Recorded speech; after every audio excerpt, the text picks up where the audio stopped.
Bukod sa kanyang ningning sa pinilakang tabing, itinuturing na kampiyon ng public service si Rosa Rosal sa pamamagitan ng programang Damayan na matagal nang ipinalabas dito sa inyong People's Television o PTV. Kaya naman sa kanyang pagpanaw, isang pagpupugay ang ihanda para sa kanya ng Rise and Shine Pilipinas ng PTV.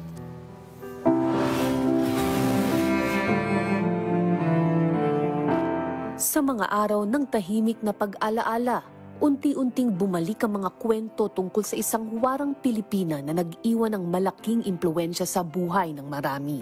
Sa pagpanaw ng aktres at dedikadong humanitarian na si Rosa Rosal, nagtipon ang kanyang mga kaibigan, dati niyang katrabaho at iba pang personalidad upang magbigay pugay at muling ibahagi ang mga alaala at serbisyong matagal ng kaugnay ng kanyang buhay.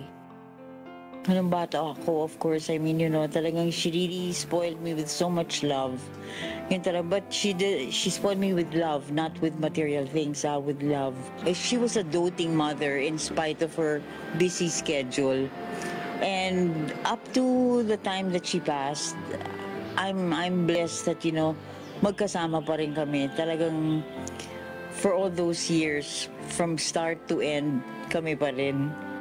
Si Rosa Rosal ang naging pundasyon ng Damayan ng pinakamahabang tumatakbong public service program sa bansa. Sa loob ng 35 taon sa People's Television Network, libu-libong Pilipino ang natulungan mula sa serbisyong medikal at scholarships.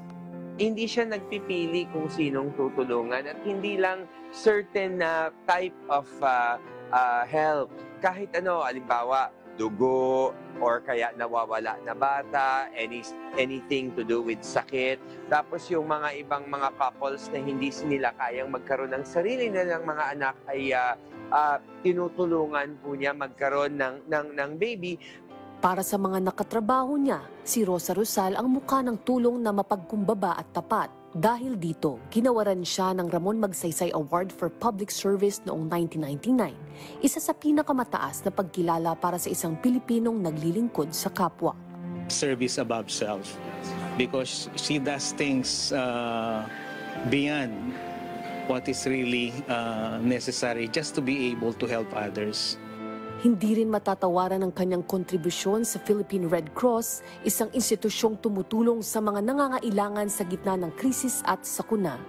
Dapat tangkilikin natin yung adhikain ng Red Cross, lalo na si Tita Rose, na walang tigil ang kanyang pagmamalasakit para palagi may dugo kung nangangailangan at yung mga tinutulungan natin, yung mga vulnerable people. We've seen her in action. We've seen her do what she does best, which is being there for others. Sa pagpanaw niya, hindi lamang alaalang iniwan ni Rosa Rosal.